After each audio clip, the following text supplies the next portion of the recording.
या देवी सर्वभूतेषु मां कूष्मांडा रूपेण संस्थिता नमस्तस्यै नमस्तस्यै नमस्तस्यै नमो नमः। जय माता रानी। दोस्तों, नवरात्रि के चौथे दिन मां कूष्मांडा की पूजा की जाती है।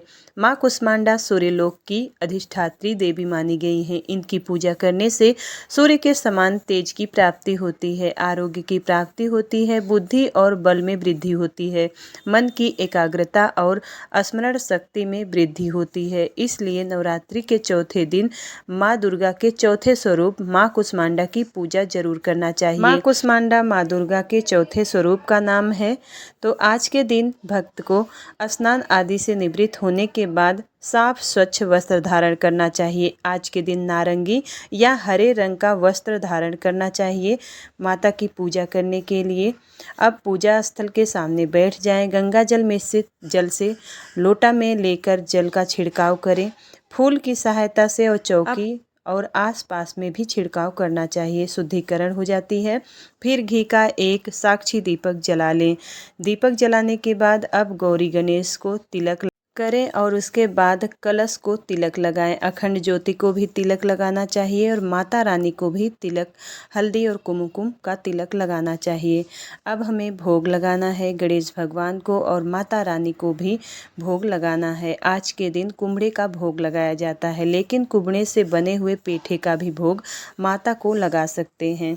पेठा का भोग आज के दिन जरूर लगाना चाहिए या मालपुआ का भी भोग आप लगा सकते हैं। माता के मंत्र हैं, या देवी सर्वभूतेषु मां कूष्मांडा रूपेण संस्थिता नमस्तस्यै नमस्तस्यै नमस्तस्यै नमो नमः।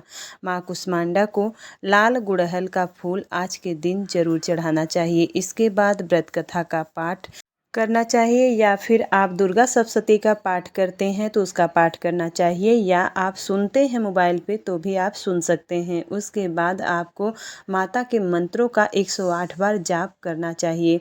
कूष्मांडा माता का बीज मंत्र है ऐं ह्रीं देव्यै नमः या फिर ओम कूष्मांडाय नमः। इस मंत्र को भी आप जाप कर सकते हैं। पूजा पूर्ण करने के बाद माता की आरती कर लीजिए। आरती करने के बाद क्षमा प्रार्थना जरूर करना चाहिए।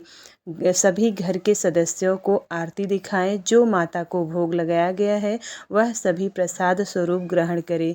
फिर शाम को भी स्नान करने के बाद इसी तरह पूजा करना है, आरती करना है, धूप दिखाना है, भोग लगाना है और सुबह की पूजा जिस तरह आप किए हैं उसी तरह ही शाम को भी पूजा करनी चाहिए पूरे 9 दिनों तक। पौराणिक कथा के अनुसार जब सृष्टि नहीं थी, चारों तरफ अंधकार ही अंधकार था, तब इसी देवी ने अपने ईसत हास्य से ब्रह्मांड की रचना की थी। इसलिए इसे सृष्टि की आदि स्वरूपा या आदि शक्ति कहा गया है। इस देवी का वास सूर्यमंडल के भीतर लोक में है। सूर्यलोक में रहने की शक्ति क्षमता केवल इन्हीं में है। इसलिए इनके शरीर की कांति और प्रभा सूर्य की भांति ही देदीप्यमान है। इनके ही तेज से दसों दिशाएं अलौकिक हैं और ब्रह्मांड की सभी वस्तुएं और प्राणियों में इन्हीं का तेज व्याप्त है। अचंचल और पवित्र मन से नवरात्रि के चौथे दिन इस देवी की पूजा आराधना करनी चाहिए। इससे भक्तों के रोगों और शोकों का नाश होता है तथा उसे आयु, यश, बल और आरोग्य प्राप्त होता है। ये देवी अत्यल्प सेवा और भक्ति से ही प्रसन्न होकर आशीर्वाद देती हैं। सच्चे मन से पूजा करने वाले को सुगमता से परम पद प्राप्त होता है। विधि विधान से पूजा करने पर भक्त को कम समय में ही कृपा का सूक्ष्म भाव अनुभव होने लगता है। ये देवी आधियों व्याधियों से मुक्त करती हैं और उसे सुख समृद्धि और उन्नति प्रदान करती हैं। अंततः इस देवी की उपासना में भक्तों को सदैव तत्पर रहना चाहिए। नवरात्रि के चौथे दिन माँ कूष्मांडा की पूजा अर्चना की जाती है। कूष्मांडा माँ सूर्य से संबंधित दोषों को ठीक करती हैं। जिन जातकों की कुंडली में सूर्य नीच का हो उन्हें माँ कूष्मांडा की पूजा से लाभ होता है। प्रेम से बोलिए कूष्मांडा माता की जय।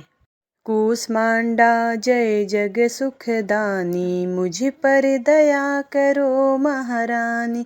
पिंगला ज्वाला मुखी निराली, शाकंभरी माँ भोली भाली। लाखों नाम निराले तेरे, भक्त कई मत वाले तेरे। भीमा पर्वत पर है डेरा, स्वीकारो प्रणाम ये मेरा। सबकी सुनती हो जगदम्बे, सुख पहुँचाती हो माँ अम्बे। तेरे दर्शन का मैं प्यासा, पूर्ण कर दो मेरी माँ आशा। माँ के मन में ममता भारी, क्यों ना सुनेगी अर्ज हमारी। तेरे दर पर किया है माँ डेरा, दूर करो माँ संकट मेरा। मेरे कारज पूरे कर दो, मेरे तुम भंडारे भर दो। तेरा दास तुझे ही ध्याए, भक्त तेरे दर शीस झुकाए।